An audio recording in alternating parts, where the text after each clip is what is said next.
UFC Fight Night 102 Lewis vs Abdurakhimov is the UFC's first card in Albany, and it's still undergone some changes. The main event is still from the heavyweight division as Derrick Lewis and Shamil Abdurakhimov clash, but Charlie Ward had visa problems for his welterweight match with Randy Brown and was pulled for Brian Camozzi. Women's strawweight fighter Juliana Lima, bantamweight Raphael Assuncao, and featherweight Tiago Trator are all looking for new opponents with just over 2 weeks to go. UFC Fight Night 102 Lewis vs Abdurakhimov is coming up Friday, December 9th, 2016 at 9 p.m. That's the main card at the Times Union Center in Albany, New York, and you can watch it on UFC Fight Pass. Derrick Lewis, who's 16-4 and won a contest, did not look impressive in a split decision win over Roy Nelson in July, while Abdurakhimov, who's 17-3, did just enough to earn a split decision win over Walt Harris in October. It is fairly clear that both fighters are coming off of narrow victories and are aiming for a more decisive outcome in this spot. Lewis has won 14 fights via knockout, while Abdurakhimov has 7 wins via TKO KO, 4 via submission, and he is well versed in grappling and kickboxing. He has more skills and is more versatile, but Lewis has more knockout power, and if he clashes Abdurakhimov, it could be curtains. Look for Lewis to defend the takedowns, give this a stand-in fight, and look to eventually know Abdurakhimov out. Our pick for this fight is Lewis.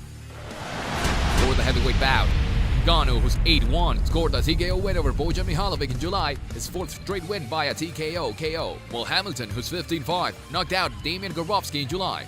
Hamilton has split his last 6 fights, but the Frenchman Ngannou is rolling out right now and has a little more versatility than Hamilton, who will look for the knockout, but Ngannou has 3 submission wins to go with his knockout power. He is the more versatile fighter, which is why he is the better pick in this spot.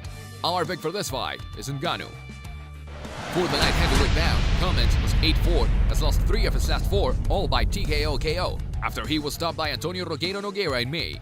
Villante, who's 14-7, is 4-4 in the UFC now after a unanimous decision loss to Ir Latifi in March, and he cannot put together a solid run at 205 pounds.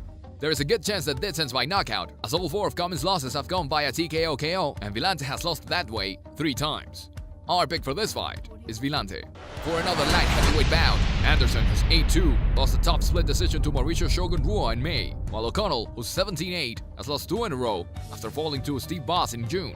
Both have knockout power as Anderson has 3, knocked out once, and O'Connell has 9, knocked out 4 times. O'Connell can get bit wild at the times, and that could open him up for Anderson. Our pick for this fight is Anderson.